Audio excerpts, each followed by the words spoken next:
हम्म तो गद्य खंड के पहला चैप्टर बातचीत आज से हम लोग शुरू करेंगे, ठीक है। और सारे के सारे जितने भी सारे ऑब्जेक्टिव हैं उसको आप सुनेंगे, रोज़ सुबह उठेंगे और उसको सुनेंगे, ठीक है। कम से कम 1.5 घंटे में पूरे का पूरा चैप्टर ही कंप्लीट हो जाएगा, ठीक है, ऑब्जेक्टिव का। और इसको याद कर लें, बस हो गया। तो बातचीत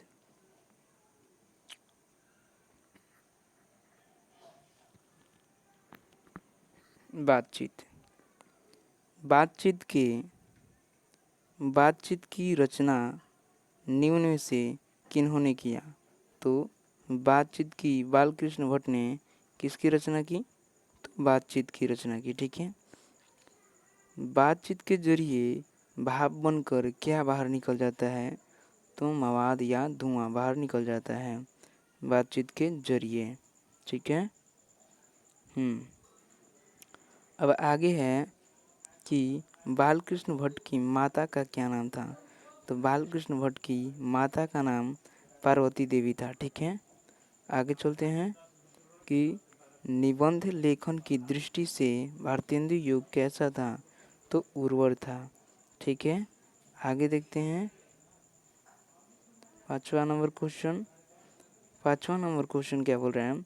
बातचीत शीर्षक निबंध के अनुसार जो कुछ मवाद या धुआं जमा रहता है वह भाप बनकर निकल पड़ता है। कैसे कैसे भाप बनकर निकल पड़ता है? बातचीत के जरिए। जैसा काम वैसा परिणाम किस लेखक द्वारा रचित प्रहसन है? तो बालकृष्ण भट्ट के द्वारा रचित प्रहसन है, ठीक है। बालकृष्ण भट्ट के पिता का क्या नाम था?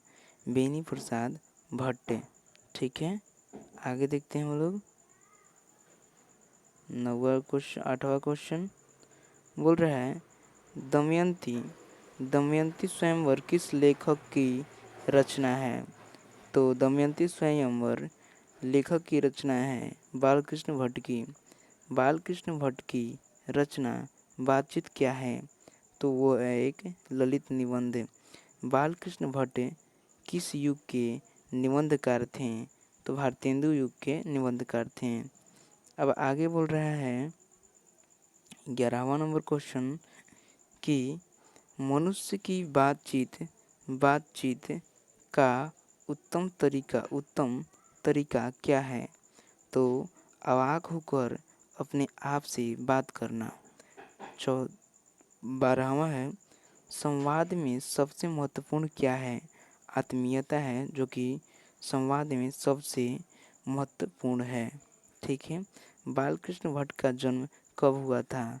तो 23 जून 1844 को हुआ था। याद कर लें इसको जरूर, ठीक है। आगे चलते हैं, ठीक।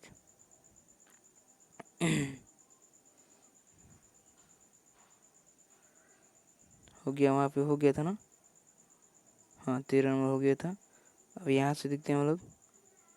आगे है कि संयोगिक स्वयंवर रचना है, किन की रचना है? तो संयोगिता स्वयंवर रचना है श्रीनिवास दास की, ठीक है।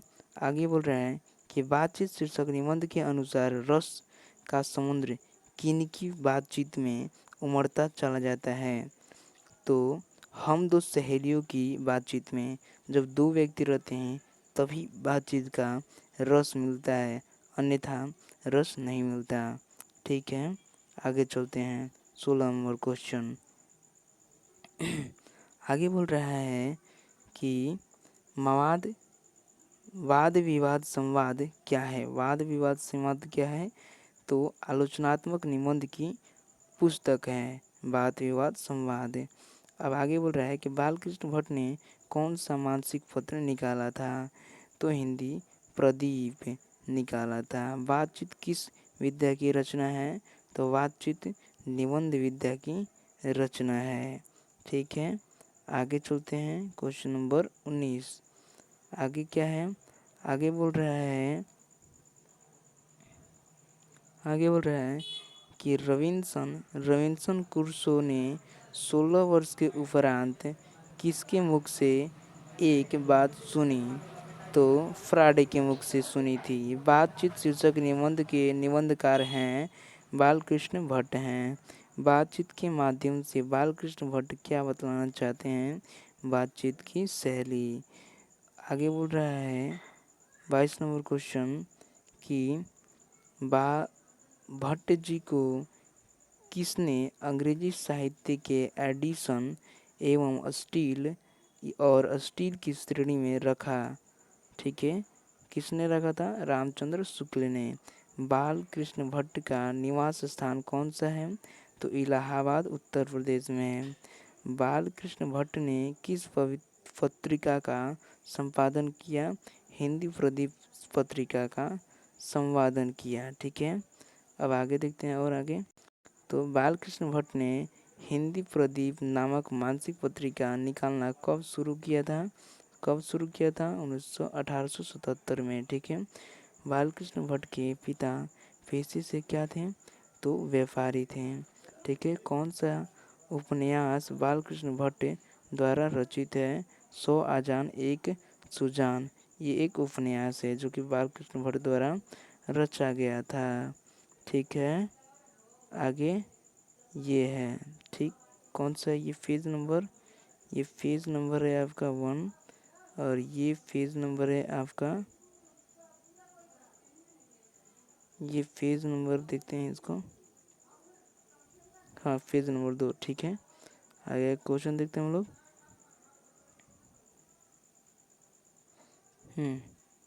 आगे का क्वेश्चन है कि नाटक के प्रारंभ में होने वाले मंगल पाठ को क्या कहते हैं? तो नंदी पाठ कहते हैं। ठीक है, रॉबिन्सन क्रूसो को कब तक मनुष्य का मुख देखने को नहीं मिला? तो 16 वर्ष तक। ठीक है, बोलने से ही मनुष्य के रूप का साक्षात्कार होता है, यह किसने कहा? बेन जॉनसन ने।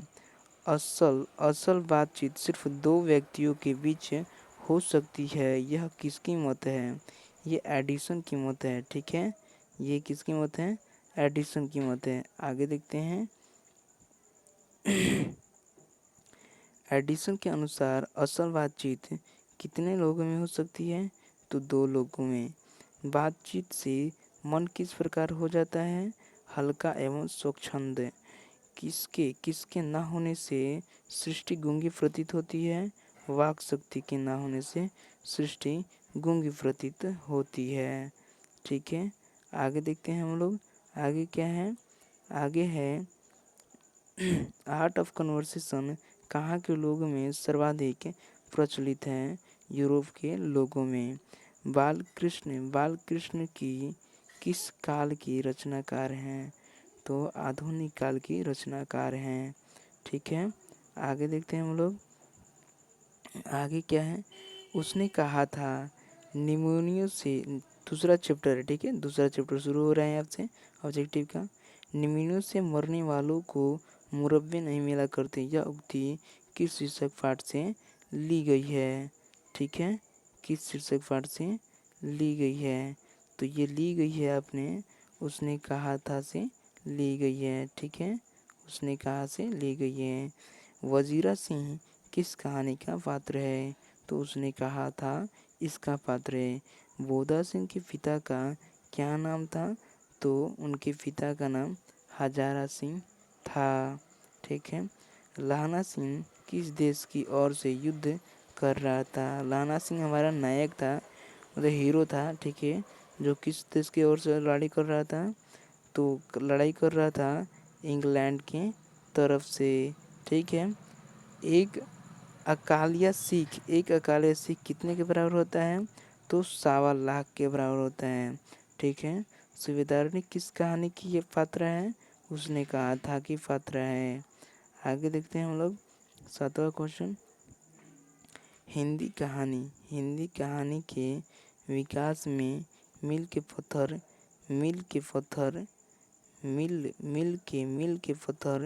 कौन सी कहानी मानी जाती है? कौन सी कहानी मानी जाती है? उसने कहा था मील के पत्थर। कौन सी कहानी मानी जाती है?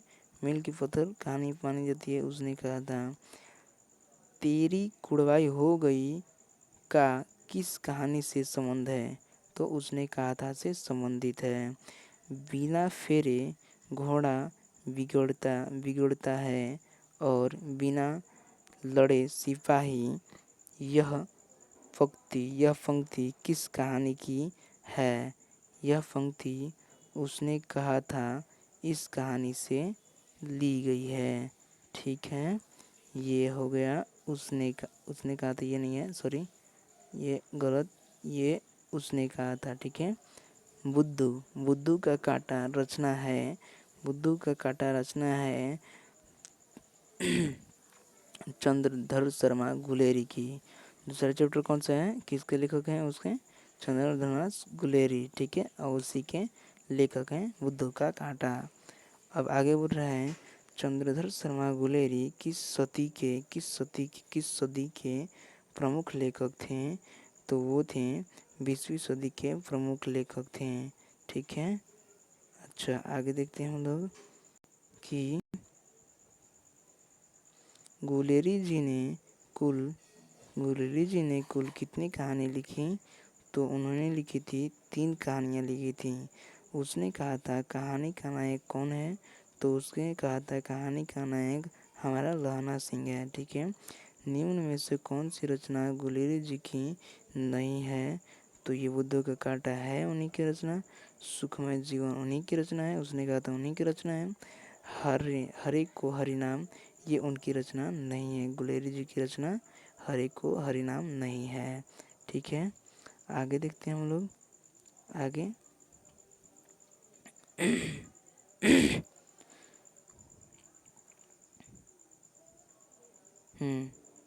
उसने कहा था कहानी है, युद्ध की कहानी है, द्वितीय प्रेम की कहानी है, प्रेम पर बलिदान होने की कहानी है। इसमें से सभी हैं, तो इनमें से सभी हैं ना, उनमें सभी हुआ था। उसने कहा था कहानी में किस शहर का चित्रण किया गया है, अमृतसर का चित्रण किया गया है। बोल रहा है कि लहना सिंह के गांव का क्या नाम था, माझी नाम था। वी। ठीक है। आगे बढ़ा, लहना सिंह किस पद पर था। लहना सिंह लहना सिंह जमादार के पद पर था। ठीक है। लहना सिंह की मृत्यु किसकी गोद में हुई थी, तो लहना सिंह की मृत्यु वजीरा सिंह के गोद में हुई थी। ठीक है। लफ्टन का विदूषक कौन था, लफ्टन का विदूषक कौन था, लफ्टन का विदूषक वजीरा सिंह था। लफ्टन का विदूषक कौन था, वजीरा सिंह था। ठीक है। सूबेदार हजारा सिंह के लड़के का नाम क्या था, तो बोधा नाम था। ठीक है। भारतीय सिपाहियों का किसके साथ संघर्ष हुआ था, तो भारतीय सिपाहियों का संघर्ष जर्मनी के साथ हुआ था। जर्मनी के साथ हुआ था। जर्मन लफ्टन को किसने किसने मार गिराया, जर्मन लफ्टन को लहना सिंह ने मार गिराया। सिख राइफल के जमादार लहना सिंह का नंबर क्या था, 77वां नंबर था। ठीक है। आगे देखते हैं। आगे है कि सरकार ने सूबेदार को ज़मीन कहाँ दी है। सरकार ने सूबेदार को ज़मीन लायपुर में दिया था। ठीक है। गुलेरी जी का जन्म हुआ था, गुलेरी जी का जन्म जयपुर राजस्थान में हुआ था। सुखमय जीवन किसकी रचना है, सुखमय जीवन किसकी रचना है, तो सुखमय जीवन अगर देखा जाए से, तो सुखमय जीवन हमारे गुलेरी जी की रचना है। ठीक है।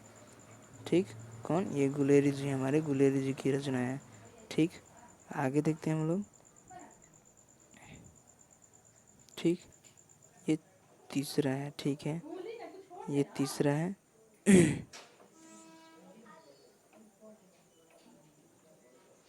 उसने कहा था कहानी कब प्रकाशित हुई, उसने कहा था कहानी कब प्रकाशित हुई थी, 1915 में प्रकाशित हुई थी। ठीक है।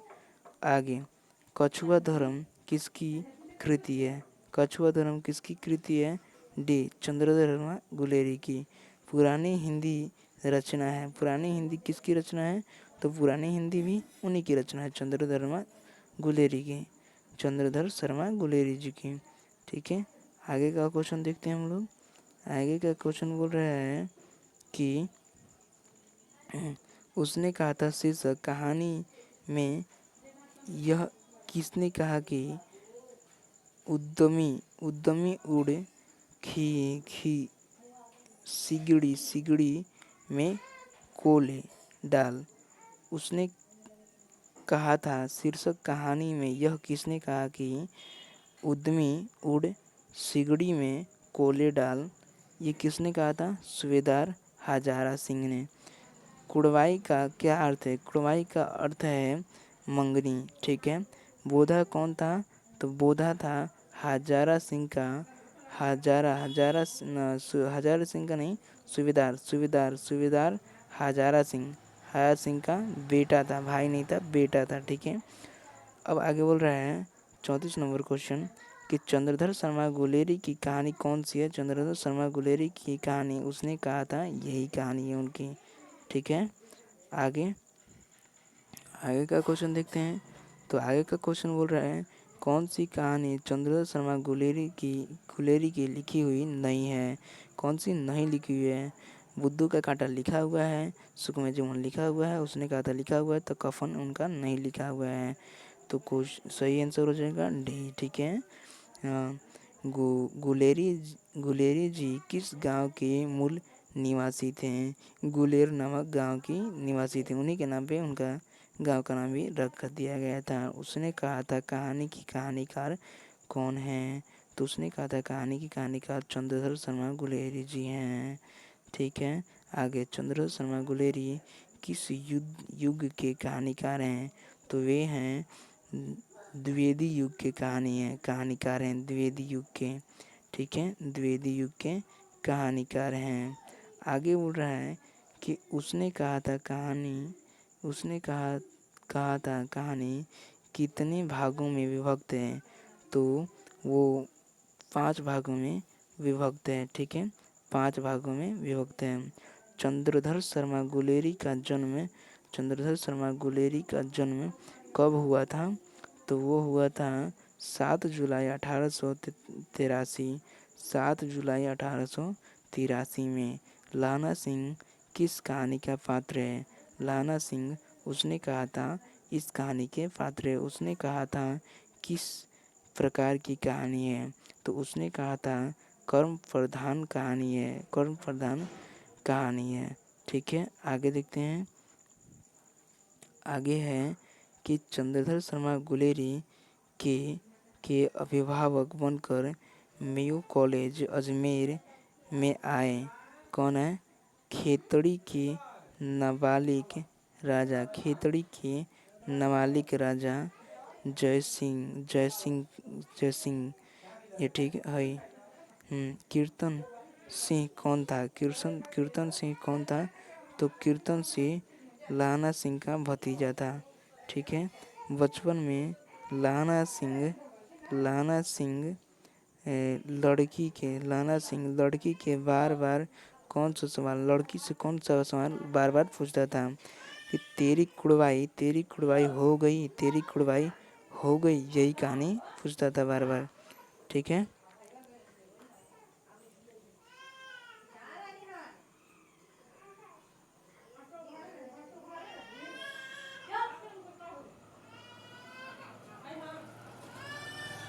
आगे आगे हम लोग देखते हैं। ठीक है, आगे है कि लप्टन साहब को किसने कितने कितने आदमी खंदक में छोड़ जाने को कहता है? लप्टन साहब सूबेदार को कितने आदमी खंदक में छोड़कर जाने को कहते हैं? ठीक, कितने आदमी को छोड़कर जाने को कहते हैं? 10 आदमी को। अमृतसर में लाना सिंह के कौन थे? तो मामा थे। लाना सिंह सूबेदार को वापस बुलाने के लिए किसे भेजता भेजता है, किसे भेजता है? तो भेजता है वजीरा सिंह को भेजता है।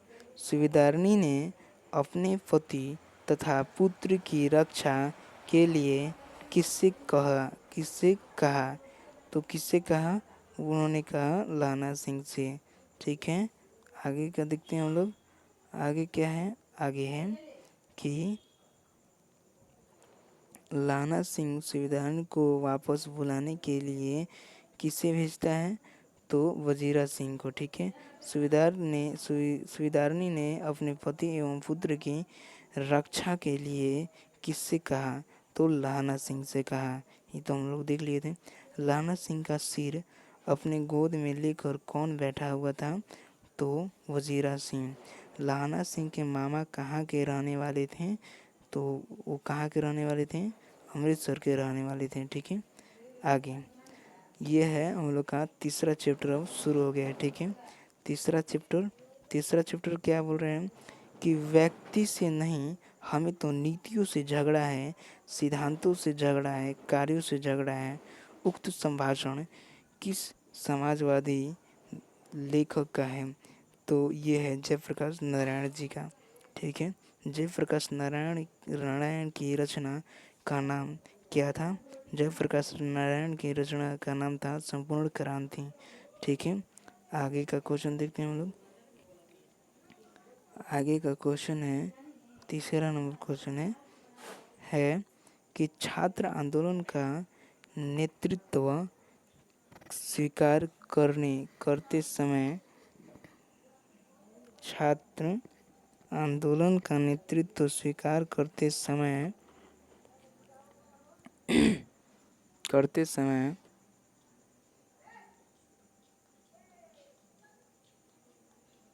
जयप्रकाश नारायण की स्थिति कौन सी थी? तो बुढ़ापा और बीमारी की। अच्छा, ठीक है, आगे बोल रहा है कि दल विहीन लोकतंत्र किसके मूल उद्देश्य में है? दल विहीन लोकतंत्र किसके मूल उद्देश्य में है? तो किसके मूल उद्देश्य में है?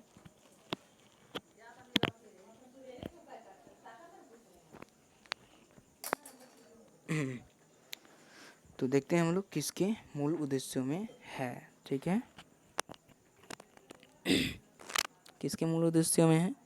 तो वे है मार्क्सवाद तथा लेनिन की उद्देश्यों में है। दलविहीन लोकतंत्र का उद्देश्य उन्हीं का था। ठीक है, आगे हम लोग देखते हैं कि जयप्रकाश नारायण के बचपन का नाम क्या था? तो बाउल नाम था। ठीक है, सी किसने कहा था अभी न जाने कितने मिलों इस देश के जनता को जाना है। इस देश की जनता को जाना है, ये किसने कहा था? ये कहा था हमारे जवाहरलाल नेहरू जी ने। ठीक है, जवाहरलाल नेहरू जी ने। अब आगे बोल रहे हैं कि किस अस्पताल में दिनकर का निधन हुआ था? किस अस्पताल में दिनकर का निधन हुआ था? तो विलिंगडन नर्सिंग होम में हुआ था। जयप्रकाश नारायण को किसका दलाल कहा गया? जयप्रकाश नारायण को अमेरिका का दलाल कहा जाता था। ठीक है, जयप्रकाश नारायण के स्वास्थ्य पर निगरानी रखने वाले डॉक्टर का क्या नाम था?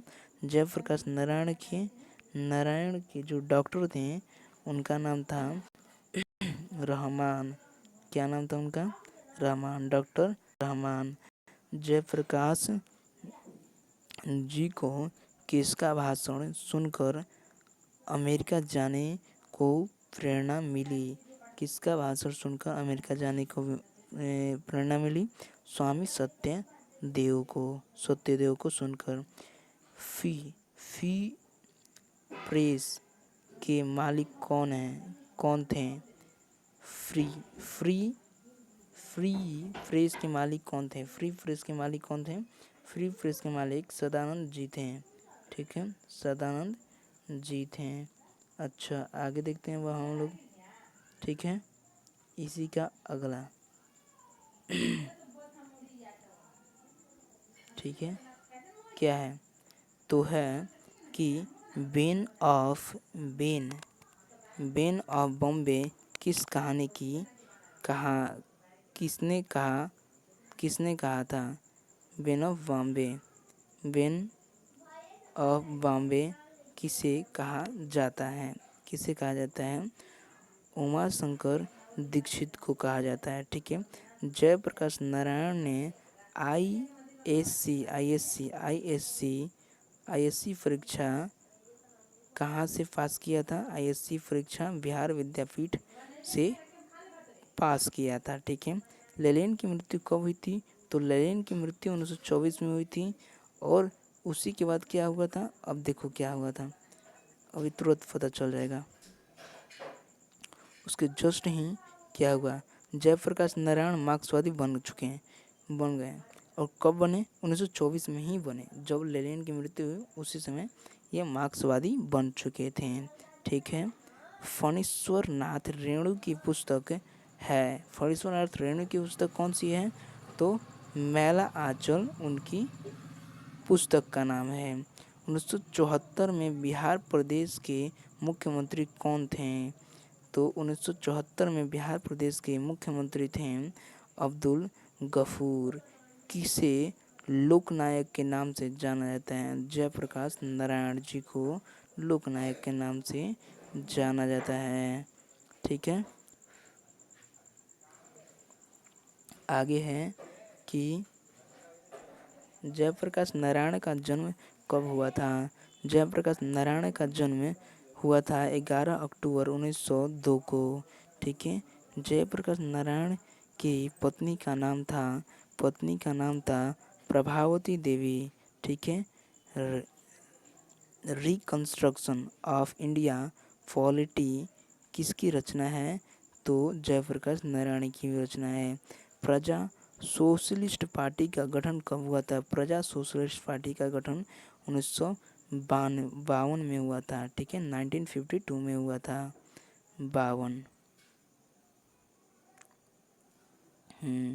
आगे चलते हैं। जयप्रकाश नारायण को भारत रत्न की उपाधि दी गई, कब दी गई, 1998 में दी गई थी। ठीक है, जयप्रकाश नारायण को भारत की जनता किस नाम से याद करती है, लोकनायक के नाम से याद करती है। जयप्रकाश नारायण ने संपूर्ण क्रांति वाला ऐतिहासिक भाषण कब और कहाँ दिया था, तो वे पटना में 5 जून 1974 को दिया था। ठीक है, आगे चलते हैं हम लोग। आगे क्या है, आगे है कि जयप्रकाश नारायण ने किस साल छात्र आंदोलन का नेतृत्व किया था। किस साल छात्र आंदोलन का नेतृत्व किया था, तो जब भाषण दी थी उसी साल छात्र आंदोलन का भी नेतृत्व किया था उन्होंने। ठीक है, 1974 ईस्वी में। ठीक है, जयप्रकाश नारायण के पिता का क्या नाम था, जयप्रकाश नारायण का पिता का नाम था हर्षुदयाल। ठीक है, संपूर्ण क्रांति क्या है, संपूर्ण क्रांति एक भाषण है। ठीक है, आगे देखते हैं हम लोग, आगे क्या है, आगे है कि 29 नंबर क्वेश्चन है, संपूर्ण क्रांति किसकी रचना है, तो संपूर्ण क्रांति जयप्रकाश नारायण जी की रचना है। संपूर्ण क्रांति में दिया गया भाषण किसका है, तो ये भी जयप्रकाश नारायण जी का है। ठीक है, जयप्रकाश नारायण का जन्म कहाँ हुआ था, तो जयप्रकाश नारायण का जन्म हुआ था उनका सिताब दियारा में हुआ था। ठीक है, आगे का बोल रहा है 1974 में छात्र आंदोलन का नेतृत्व किसने किया, तो जयप्रकाश नारायण ने। किसने कहा है, तो जयप्रकाश नारायण ने किया था। ठीक है, आगे बोल रहा है कि संपूर्ण क्रांति की शुरुआत कब हुई थी। संपूर्ण क्रांति की शुरुआत 1974 ईस्वी में हुई थी, क्योंकि उसी समय उन्होंने भाषण दिया था पटना में। ठीक है, तब इसीलिए वहीं से शुरू हुआ था। आगे आगे हम लोग चल रहे हैं। जयप्रकाश नारायण को समाज सेवा के लिए किस पुस्तक का पुरस्कार से सम्मानित किया गया? तो उनको मैगसेसे सम्मान किया था। मैगसेसे से सम्मानित किया गया था। ठीक है। सी, जयप्रकाश नारायण मद्रास में अपने किस मित्र के साथ रुके थे? मद्रास में किस व्यक्ति के साथ रुके थे? उनका जो मित्र था उनका क्या नाम था? उनका नाम था ईश्वर अय्यर नाम था उनका। ठीक है। आगे देखते हैं। आगे का बोल रहा है कि जयप्रकाश नारायण के अनुसार देश का भविष्य किसके हाथों में है? किसके हाथों में है? तो नई पीढ़ी के हाथों में है। दिनकर जी को किसके घर पर दिल का दौरा पड़ा था? तो राम नाथ जी गोयनका के घर में उनका दिल का दौरा पड़ा था। संपूर्ण क्रांति का नारा किसने दिया था? संपूर्ण क्रांति का नारा जयप्रकाश नारायण ने दिया था। आगे बोल रहा है कि जयप्रकाश नारायण ने बिहार विद्यापीठ में कौन सी परीक्षा दी? आईएससी की परीक्षा दी थी। ठीक है। आगे चलते हैं। आगे है कि पुलिस के बड़े अधिकारी ने किसके मुख से सुना था कि जब जयप्रकाश नारायण नहीं होते तो बिहार जल गया होता? दीक्षित जी के मुख से। जयप्रकाश नारायण किस मित्रता को ठोस मानते हैं? जयप्रकाश नारायण अंडरग्राउंड जमाने को ठोस मानते हैं। जयप्रकाश नारायण किसको भाई मानते हैं? जयप्रकाश नारायण किसको भाई मानते हैं? जवाहरलाल नेहरू जी को अपना भाई मानते हैं। अब यहाँ से शुरू हो रहा है चैप्टर नंबर 4 शुरू हो रहा है। ठीक है। चैप्टर नंबर 4 यहाँ से शुरू हो रहा है। ठीक है।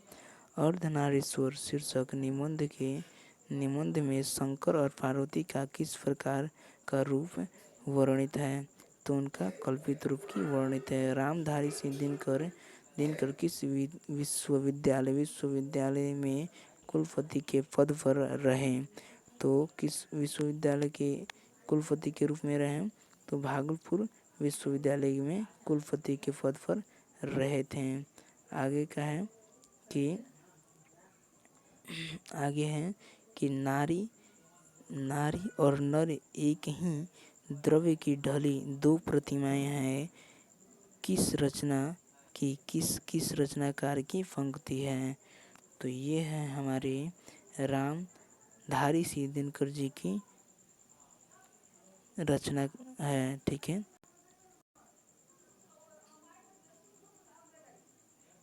आगे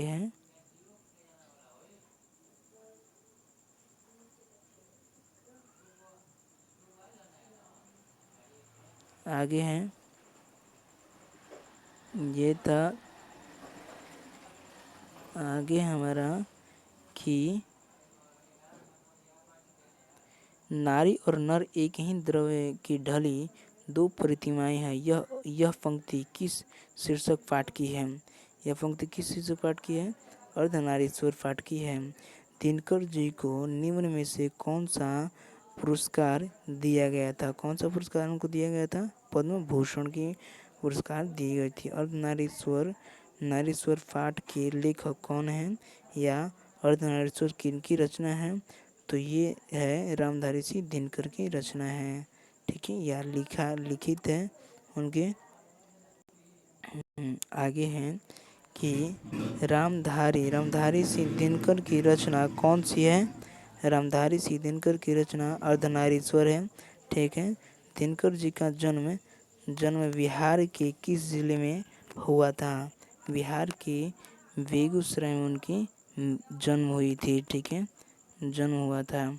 बोले कि रामधारी सिंह दिनकर के पिता का क्या नाम है? रामधारी सिंह दिनकर का पिता का नाम है रवि सिंह।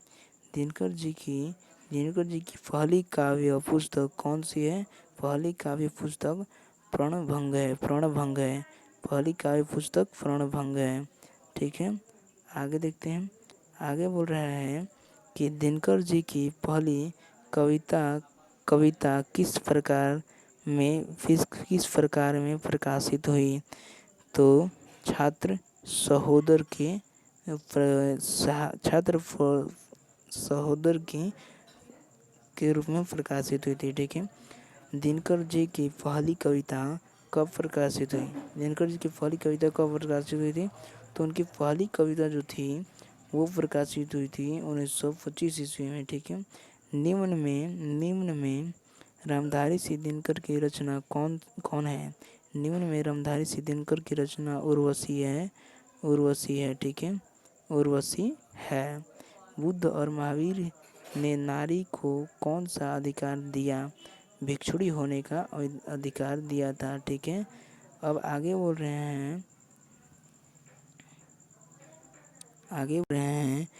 पुरुष जब नारी के गुण लेता है तब देवता बन जाता है, किंतु जब नारी नर के गुण सीखती है तब राक्षसी।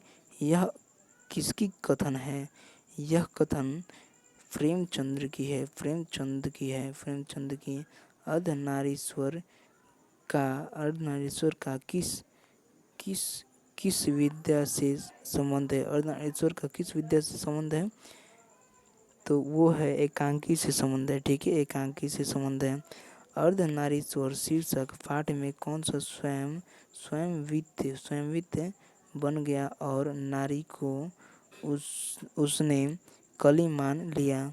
ठीक है, वृत्त स्वयं तो वृत्त बन गया और नारी को कली बना दिया। वो किसने किया था?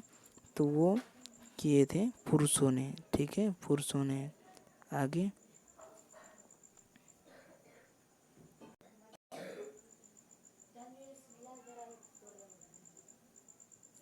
है कि नारी तो हम हूँ करी तब ना किया विचार, जब जानी तब परिहरी नारी महाविकार। यह उक्ति किस पाठ से है? यह उक्ति है अर्धनारीश्वर से। ठीक है, निम्न में से कौन सी रचना दिनकर जी की नहीं है? कौन सी रचना दिनकर जी की नहीं है? तो जूठन है जो कि इनकी रचना नहीं है। ठीक है, निम्न में से कौन सी रचना दिनकर जी की है? यहाँ पे है पूछ रहा है कि कौन सी है इनकी रचना। तो ये परशुराम की प्रतीक्षा, ये इन्हीं की रचना है। ठीक है, दिनकर जी की रचना है। आगे हम लोग देखते हैं। आगे का है, आगे बोल रहा है कि दिनकर को किस कृति पर भारतीय ज्ञानपीठ पुरस्कार दिया गया अथवा ज्ञानपीठ पुरस्कार से सम्मानित किया गया? तो किस कृति के? तो उर्वशी कृति जो है इसी पे उनको ज्ञानपीठ पुरस्कार से सम्मानित किया गया था या दिया गया था। युद्ध और शांति की समस्या पर लिखी गई काव्य कृति है कुरुक्षेत्र जो है वो युद्ध और शांति की समस्या पर लिखी गई काव्य कृति है। अर्धनारीश्वर कल्पित रूप है। किनकी कल्पित रूप है? तो शिव और पार्वती की कल्पित रूप है। ठीक है, आगे देखते हैं हम लोग। आगे है कि गंधारी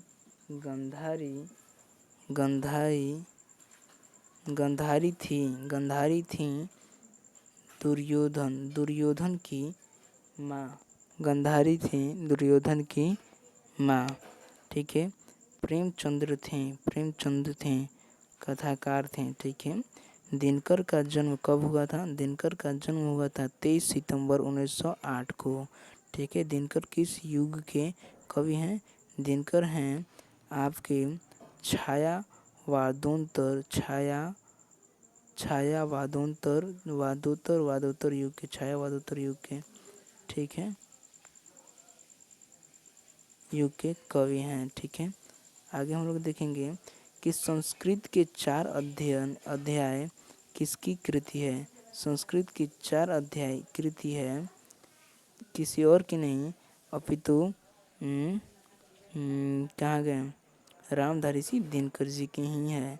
कौन सी कृति रामधारी सिंह दिनकर की लिखी हुई है? शुद्ध कविता की खोज, स्मृति की रेखाएं, पुनर्नवा कविता के लिए नए प्रतिमाएं। तो उनकी जो रचना है लिखी गई है वो है शुद्ध कविता की खोज। ठीक है, अब हम लोग पढ़ेंगे रोज। ठीक है, चैप्टर नंबर 5 पढ़ेंगे हम लोग। ठीक है, चैप्टर नंबर 5 को पढ़ेंगे, रोज जिसका नाम है। तो चलते हैं आगे बढ़ते हैं इसमें। इसका पहला क्वेश्चन बोल रहा है कि निम्न में से किस कहानी में गैंग्रीन का उल्लेख है? निम्न में से किस कहानी का गैंग्रीन का उल्लेख है? तो गैंग्रीन का उल्लेख जो है रोज में है। ठीक है, वो कांटा चुभ जाने पे ऐसे घाव हो जाता था जिसको गैंग्रीन बोला जाता है। ठीक है, मालती किस कहानी की पात्र है? मालती रोज नाम की कहानी की पात्र है। रोज शीर्षक कहानी में किसने पूछा कि तू कुछ पढ़ती लिखती है नहीं? तो वो पूछे थे उसके भाई थे, लेकिन वो लेखक थे भी। तो लेखक यहाँ पे सटीक होगा। ठीक है, अब है सच्चिदानंद हीरानंद वात्स्यायन अज्ञे यानी अज्ञे जी द्वारा लिखी गई कहानी कौन सी है? तो रोज है, जो कि उन्हीं के द्वारा अज्ञे जी के द्वारा लिखा गया था। ठीक है, आगे बढ़ते हैं कि और क्या है इसमें? इसमें है कि अज्ञे मूलतः क्या है? अज्ञे मूलतः क्या है? कहानीकार हैं। अज्ञे जी ने इंटर कहाँ से किया था? अज्ञे जी ने इंटर मद्रास क्रिश्चियन कॉलेज से किया था। अज्ञे जी की पहली कहानी कब प्रकाशित हुई? तो अज्ञे जी की पहली कहानी प्रकाशित हुई थी 1924 ईस्वी में। महेश्वर जी की पत्नी का नाम है मालती, जो कि लेखक की दूर की बहन लगती थी। ठीक है, आगे हम लोग चलते हैं। आगे क्या है? आगे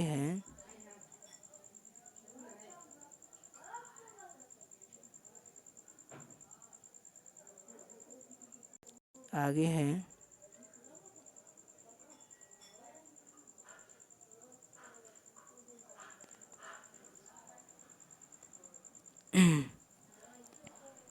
कौन कौन सा हो गया था, अब देखना पड़ेगा ना।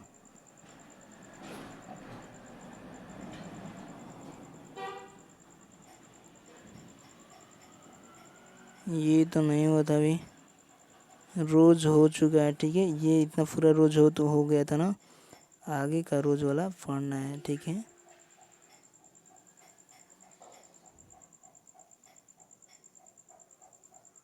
चलो शुरू करते हैं यहाँ से फिर। अज्ञे जी की कौन सी कहानी गैंग्रीन शीर्षक नाम से प्रसिद्ध है? गैंग्रीन नाम से प्रसिद्ध है। तो गैंग्रीन नाम से कौन सी कहानी प्रसिद्ध है उनकी? वो है रोज। ठीक है, लेखक कितने वर्षों बाद मालती से मिलने आए थे? 4 वर्ष बाद। ठीक है, मालती के पति किस बीमारी का ऑपरेशन करके आए थे?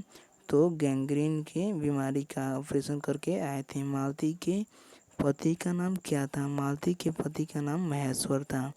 भारतीय ज्ञानपीठ द्वारा अज्ञे जी को कौन सा पुरस्कार मिला था? अज्ञे जी को कौन सा पुरस्कार मिला था भारतीय ज्ञानपीठ के द्वारा?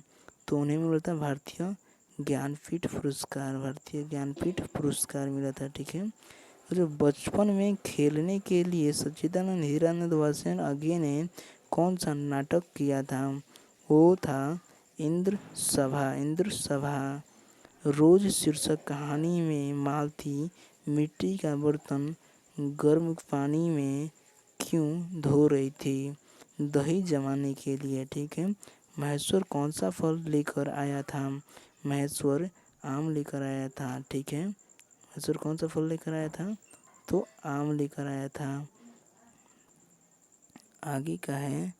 आगे है कि रोज कहानी रोज कहानी कौन सा पात्र डॉक्टर फेसा से जुड़ा है?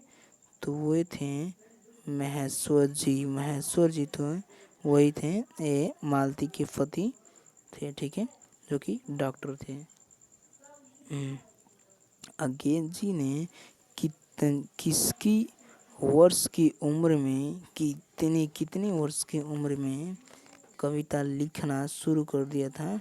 10 वर्ष के उम्र में, ठीक है, 10 वर्ष के उम्र में। मालती का पति क्या है? मालती का पति एक डॉक्टर है।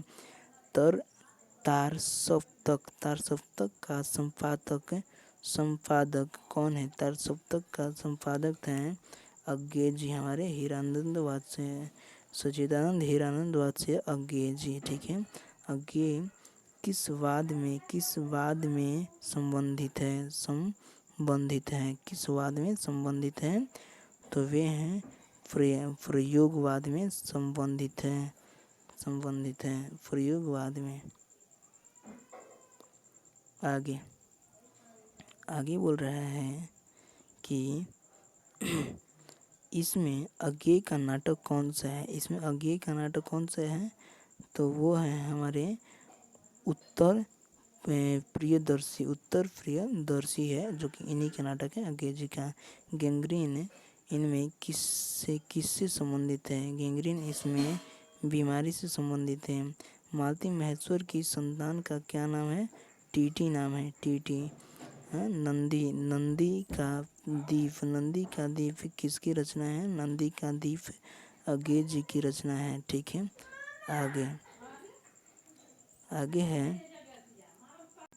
आगे है कि अज्ञेय को ज्ञानपीठ पुरस्कार की किस रचना पर मिला था? किस रचना पर उनको ज्ञानपीठ पुरस्कार मिला था? तो कितनी नावों में कितनी बार इस पे उनको ज्ञानपीठ पुरस्कार मिला था। अज्ञेय का जन्म हुआ था, अज्ञेय का कब जन्म हुआ था? तो 7 मार्च 1911 को उनका जन्म हुआ था, ठीक है। आगे हम लोग देखते हैं। आगे है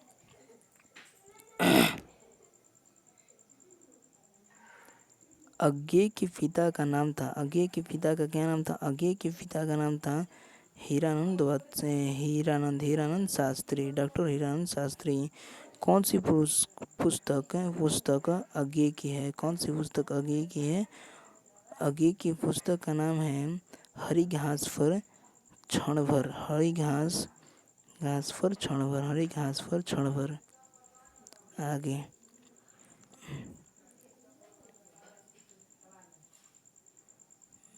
आगे बोल रहा है कि कौन सी रचना अज्ञेय की नहीं है? तो डी, जो कि तिरछ है, जो कि उनकी रचना नहीं है, ठीक है। उनकी रचना कौन सी है? तिरछ नहीं है। नहीं तो अपने अजनबी, ये भी उन्हीं की रचना है। भगन दूत उन्हीं की रचना है। एक बूंद सहसा उछली, ये भी उन्हीं की रचना है। रोज कहानी की नायिका है। रोज कहानी की नायिका कौन है? रोज कहानी की नायिका है मालती। रोज कहानी की नायिका कौन है? रोज कहानी की नायिका है हमारी मालती, ठीक है। रोज कहानी की नायिका कौन है? तो रोज कहानी की नायिका है मालती।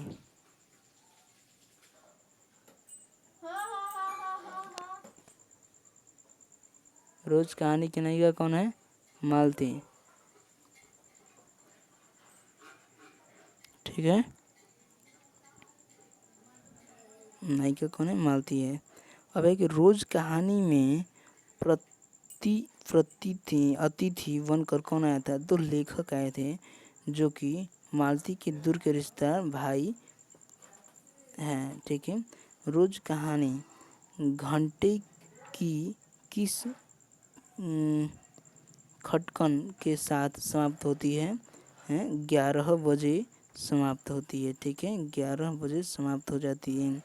कौन सी कृति अज्ञेय की नहीं है? कौन सी कृति अज्ञेय की नहीं है? पल्लव, नहीं तो और सब उन्हीं की कृति है, ठीक है। कितनी नावों में कितनी बार उन्हीं की कृति है जिन पे उनको ज्ञानपीठ पुरस्कार भी मिला हुआ था। सदानीरा उन्हीं की रचना है। हरी हरी घास पर क्षण भर, हरी घास पर क्षण भर, ये उन्हीं की रचना है। ठीक है, तो याद रखना है इसको। आगे आगे आगे आगे आगे आगे आगे हाँ आगे आगे है कि कौन सी कृति आगे की है, कौन सी कृति आगे की है। नदी के दीप उनकी रचना है। रोज इनमें क्या है, इनमें से क्या है, रोज इनमें से क्या है, एक कहानी है। ठीक। उत्तर प्रियदर्शी नाटक के नाटककार हैं, प्रियदर्शी नाटक के नाटककार हैं अंग्रेजी। ठीक है। शेखर एक जीवनी किस विद्या की कृति है, एक जीवनी किस विद्या की कृति है, तो है उपन्यास की। अज्ञे की माता का नाम था, अज्ञे की माता का क्या नाम था, अज्ञे की माता का नाम था व्यंती देवी, व्यंती देवी। ठीक है, आगे चलते हैं हम लोग। आगे है रोज शीर्षक कहानी के लेखक कौन है, रोज शीर्षक कहानी के लेखक कौन है, तो अंग्रेज जी हैं। और आगे है चैप्टर नंबर 6, एक लेख और एक पत्र, हमारी जो क्रांतिवीर हैं, क्रांतिकारी हैं, भगत सिंह, उन्हीं की। ठीक है। जब देश की भाग्य का निर्णय हो रहा हो तो व्यक्तियों के भाग्यों के बारे में पूर्णतः भुला देना चाहिए। यह शीर्षक किस पाठ से है, तो यह शीर्षक है एक लेख एक पत्र से है। ठीक है। भगत सिंह की रचना निम्न में से कौन सी है, भगत सिंह की रचना निम्न में से है एक लेख एक पत्र। एक लेख एक पत्र में भगत सिंह ने किसको पत्र लिखा था, सुखदेव जी को पत्र लिखा था। ठीक है। आगे बोल रहा है आगे बोल रहा है कि भगत सिंह ने कौन सी मृत्यु को सुंदर कहा है। भगत सिंह ने देश सेवा के बदले दी गई फांसी को सुंदर कहा है। ठीक है।